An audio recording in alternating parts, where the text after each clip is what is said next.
Good morning friends. दोस्तों, हम में से जो भी स्टॉक मार्केट में इन्वेस्ट करता है या करना चाहता है, हम सबकी ये विश रहती है कि हमें भी कोई ऐसा पेनी स्टॉक मिल जाए जो हमें करोड़पति बना दे।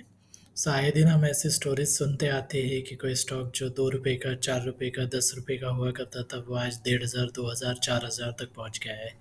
और हम सब भी हमेशा ऐसे स्टॉक के तलाश में रहते हैं जो आपको मल्टी बैगर रिटर्न दे सकता है, जो आपको 10 गुना, 15 गुना, 20 गुना रिटर्न देने की कैपेबिलिटीज रखता है। तो हम आज अपने चैनल पे शुरुआत किसी ऐसे स्टॉक से करने वाले हैं जो ये पोटेंशियल रखता है। आज हम ऐसे स्टॉक के बारे में बात करेंगे जो आप स्क्रीन पे देख ही रहे होंगे कि महज 21 रुपये का है, लेकिन ये कैपेबिलिटीज़ रखता है 21 से 50 तक पहुंचने की, 50 से 100, इवन 1000 तक पहुंचने की। साथ ही साथ हम लोग आज इस चीज़ के बारे में भी बात करेंगे कि किसी भी स्टॉक में अगर आपको इन्वेस्ट करना है तो कौन सी ऐसी बेसिक चीज़ें हैं। हम लोग ज़्यादा टेक्निकल एनालिसिस या कोई कॉम्प्लेक्स स्टडी आपको नहीं बताने वाले हैं, बट महज ऐसी बेसिक चीज़ें अगर हम सिर्फ उनका भी ध्यान रख के, तो हम एक प्रॉफिटेबल इन्वेस्टर ज़रूर बन सकते हैं। तो आज हम उसी बेसिक चीज़ों के बारे में बात करेंगे और साथ ही साथ इस स्टॉक के बारे में डिटेल में बात करेंगे। हमारा इंटेंशन आपको कोई सजेशन देना या कोई बाइंग टिप देना नहीं है, बल्कि आपको उन बेसिक चीज़ों के बारे में बताना है जिनको खुद एनालिसिस करके आप भी ऐसे स्टॉक्स खुद आइडेंटिफाई कर सकते हो, जिसमें कि इन्वेस्टमेंट करके आप प्रॉफिटेबल इन्वेस्टर बन सकते हो। तो चलिए शुरुआत करते हैं आज के स्टॉक के साथ। आप स्क्रीन पे देख रहे होंगे कि 21 रुपये पे ये स्टॉक आज मिल रहा है। आज इसमें अ, हल्का सा इंक्रीज हुआ है, वो आप देख सकते हो यहाँ पे। आप अगर स्टॉक की हाईज एंड लोज की तरफ देखोगे तो 52 वीक हाई इसका 23 रुपीज़ है, 52 वीक लो इसका 12.85 रुपीज़ है। मतलब ऑलरेडी ये ऑलमोस्ट आपको 80-85% रिटर्न दे चुका है इन पिछले एक साल में। आप इसका अगर पी रेशियो देखो तो आपको दिखेगा कि पी रेशियो 40 है, जो इंडिकेट करता है कि ये थोड़ा सा ओवर वैल्यूड स्टॉक की कैटेगरी में जाता हुआ दिखता है। इसका टोटल मार्केट कैप अगर आप देखोगे तो 5.61 ट्रिलियन करोड़ है, जो कि एक अच्छी साइन है, और ये अभी भी पेनी स्टॉक की कैटेगरी में आ रहा है। ये तो हो गया जो आपको चैट बताता है, बट कौन सी चीज़ें हैं जो इस स्टॉक को अट्रैक्टिव बनाती है। और हम दिख रहे हैं कि इसका पी इंडस्ट्री एवरेज से थोड़ा ज़्यादा दिख रहा है, बट फिर भी ये स्टॉक क्यों अट्रैक्टिव है, चलिए उसके बारे में बात करते हैं। तो सबसे पहले तो हमें देखना है कि इसकी रेवेन्यू की स्टोरी क्या है। तो रेवेन्यू में आप देख सकते हो कि अगर पिछले 3 साल का या 4 साल का आप रिकॉर्ड देखो तो 2020 में इसका टर्नओवर हुआ करता था 632 करोड़। वहाँ से ये कंटिन्यूसली बढ़ते हुए जा रहा है, और आप देख सकते हो कि 2022 में 1293 करोड़ से ये सीधा जंप हुआ है 1960 करोड़। तो आपको सीधा सीधा यहाँ पे ट्रेंड दिख रहा है कि रेवेन्यू इंक्रीज हो रहा है, और रेवेन्यू अच्छा खासा इंक्रीज हो रहा है। ये एक बहुत ही पॉजिटिव साइन रहती है किसी भी कंपनी को इन्वेस्टमेंट के लिए आइडेंटिफाई करने में। तो हमने रेवेन्यू देख लिया, तो इसका प्रॉफिट भी देख लेते हैं। और कहीं ना कहीं आप देख सकते हो कि प्रॉफिट में भी सेम स्टोरी यहाँ पे आपको दिख रही है। 2021 में इसका प्रॉफिट 61 करोड़ था, जहाँ से 75 करोड़ हुआ, और 75 करोड़ से सीधा 140 करोड़ पे चला गया है। इसका रेवेन्यू बढ़ रहा है, प्रॉफिट बढ़ रहा है, अब तक तो सही, सब कुछ सही लग रहा है। लेकिन क्या इतना ही काफ़ी है? तो बिल्कुल भी नहीं, हमें कुछ और चीज़ें भी इसके बारे में देखनी है। तो हम सबसे पहले इसके डेट टू इक्विटी की स्टोरी देख लेते हैं। और इस कंपनी में डेट कभी था ही नहीं। आप देख सकते हो कि 2020-2021 तक हल्का सा डेट हुआ करता था, लेकिन वो भी 0.01% था। और 2022 और 23 में डेट बिल्कुल भी नहीं है। तो डेट का प्रेशर कंपनी के ऊपर है ही नहीं। इक्विटी इसका अच्छा खासा है, कंपनी प्रॉफिटेबल है, कंपनी ग्रो कर रही है। तो डेफिनेटली ये पॉजिटिव साइंस हमें नज़र आ रहे हैं। उसके अलावा अगर हम लोग इसके प्रॉफिट एंड लॉस स्टेटमेंट पे भी नज़र मारें तो कंटिन्यूस आप देख सकते हो कि 2020 से इसका प्रॉफिट ग्रो होते आपको दिख रहा है। इसका सेल्स आप देख सकते हो, अच्छा खासा ग्रोथ दिखा है पिछले 3 सालों में। सिमिलरली आप अगर प्रॉफिट की तरफ ध्यान रहे हो तो मार्च 2022 में 75 करोड़ का प्रॉफिट था, जो कि बढ़ के आपको 140 करोड़ होता हुआ दिख रहा है। इसका प्रॉफिट एंड लॉस अकाउंट भी अपने को एक अच्छा सा पॉजिटिव साइंस बता रहा है। इंटरेस्ट का बर्डन बहुत ही कम है इसके ऊपर। और अगर हम लोग इसके कैश फ्लो की तरफ नज़र डालें तो कैश फ्लो स्टेटमेंट को पहली बात है कि कैसे रीड किया जाता है। तो यहाँ पे आप देख सकते हो कि आपको कुछ नंबर्स पॉजिटिव दिख रहे हैं, कुछ नंबर्स नेगेटिव भी दिख रहे हैं।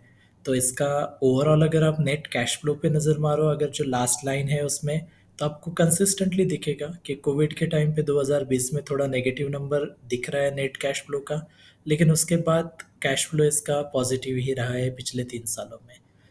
सबसे इम्पोर्टेंट पॉइंट जो हम कैश फ्लो स्टेटमेंट में देखते हैं कि इसका ऑपरेटिंग एक्टिविटीज से क्या कैश फ्लो जनरेट हो रहा है।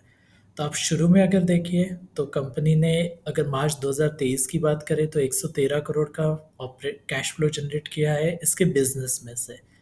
और उसके बाद इसने उसमें से ही कुछ 88 करोड़ इन्वेस्ट किया है। तो इन्वेस्टिंग एक्टिविटीज़ क्या होता है? इन्वेस्टिंग एक्टिविटीज़ बेसिकली आप कुछ एसेट परचेस करते हो, आप कोई नया ऑपरेशन चालू करते हो, आप कोई नया बिजनेस इन्वेंट करते हो, तो आप बेसिकली बिजनेस को ग्रो करने के लिए इसमें इन्वेस्ट करते हो। तो इन्वेस्टिंग एक्टिविटी में भले ही आपका कैश कंज्यूम होता है, लेकिन ये बहुत ही अच्छी साइन रहती है क्योंकि आप जो प्रॉफिट कमा रहे हो उसमें से कुछ प्रॉफिट आप बिजनेस में री इन्वेस्ट कर रहे हो उसको ग्रो करने के लिए, उसको बढ़ाने के लिए। सिमिलरली आप फाइनेंसिंग एक्टिविटीज़ देख सकते हैं, तो इसमें से भी प्रॉफिट आया हुआ है। तो बेसिकली कंपनी हर एंगल से अच्छा लग रहा है और इसका कैश फ्लो स्टेटमेंट भी एक पॉजिटिव स्टोरी बता रहा है, जैसे कि रेवेन्यू और प्रॉफिट एंड लॉस स्टेटमेंट बता रहा है। इसके अलावा जो इम्पोर्टेंट चीज़ रहती है वो रहती है कि इसका शेयर होल्डिंग पैटर्न कैसा है।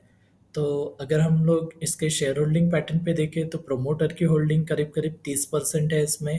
और इसमें जो पब्लिक है उसकी शेयर होल्डिंग कम अराउंड 64% है। और जो एफ है उनका स्टेक अराउंड 6.3% है। तो इंस्टीट्यूशनल इन्वेस्टर थोड़े कम लग रहे हैं यहाँ पे। एफ का स्टेक है लेकिन 6.3% ही है। अगर 10, 12, 15% या उससे ज़्यादा एफ का इंस्टीट्यूशनल इन्वेस्टर का स्टेक रहता है तो स्टॉक एक पॉजिटिव साइन देता है और इन्वेस्टमेंट के पर्पज़ के लिए अच्छा रहता है। बट ये कोई नेगेटिव स्टोरी नहीं है, बट ये थोड़ा हमें अलर्ट कर देती है। साथ ही साथ जो प्रोमोटर की होल्डिंग है वो थोड़ी कम दिख रही है, 30% के आसपास है। तो जनरली हम एक्सपेक्ट करते हैं कि प्रोमोटर का होल्डिंग कम से कम 40-50% हो। तो ये एक थोड़ा सा नेगेटिव साइन ये स्टॉक हमें बता रहा है। और पब्लिक के पास जो होल्डिंग है वो थोड़ा ज़्यादा लग रहा है, 64% के आसपास। अ, तो कहीं ना कहीं इसमें हमें क्या करना चाहिए? क्या हमें इस स्टॉक से दूर रहना चाहिए? क्या इसमें जो ग्रोथ रेवेन्यू में, प्रॉफिट एंड लॉस अकाउंट में पॉजिटिव कैश फ्लो दिख रहा है, क्या हमें वो सब छोड़ के सिर्फ शेयर होल्डिंग पैटर्न पे ध्यान देना चाहिए? तो बिल्कुल भी नहीं। हम ऐसे स्टॉक में इन्वेस्ट कर सकते हैं और कुछ स्टॉक ऐसे रहते हैं जिसमें कभी इंस्टीट्यूशनल इन्वेस्टर्स का शेयर ज़्यादा रहता है, कभी पब्लिक का शेयर ज़्यादा रहता है और प्रोमोटर का शेयर थोड़ा कम रहता है। यहाँ पे हम देख सकते हैं कि प्रोमोटर के शेयर्स की प्लेजिंग बिल्कुल भी नहीं है। तो जो भी 29% का स्टेक है वो प्रोमोटर खुद होल्ड कर रहे हैं विदाउट उसको प्लेज किए हुए। तो इस बात से ये एक, अगर नेगेटिव फैक्टर को हम लोग थोड़ा सा इग्नोर कर ले तो बाकी हर एंगल से ये कंपनी पॉजिटिव लग रही है। और अगर हमें थोड़ा सा ज़रा कॉशियस रहना है तो क्या कर सकते हैं? हम इसमें ज़्यादा पैसा इन्वेस्ट नहीं करेंगे, हम हमारे पोर्टफोलियो का इसमें 2, 3, 4, 5% तक इन्वेस्ट करेंगे। एकदम में बल्क बाइंग से हम लोग बचेंगे स्टॉक में।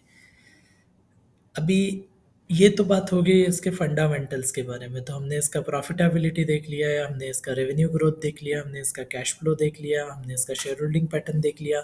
लेकिन सबसे इम्पोर्टेंट बात जो हमें सबसे पहले कंसिडर करनी चाहिए कि ये कंपनी एक्चुअली है, ये करती क्या है? तो इसका बिजनेस क्या है? और इसका जो बिजनेस है वो बिजनेस में आने वाले समय में ग्रोथ रहेगा नहीं रहेगा, ये चीज़ सबसे ज़्यादा मैटर करती है। तो चलो देख लेते हैं कि ये कंपनी आखिर करती क्या है। तो जी हाँ दोस्तों, हम लोग जिस कंपनी के बारे में बात कर रहे हैं वो है इन्फीबीम एवेन्यूज़ लिमिटेड। और ये कंपनी आप देख सकते हो करके कि फाइनेंशियल टेक्नोलॉजी बेस्ड कंपनी है।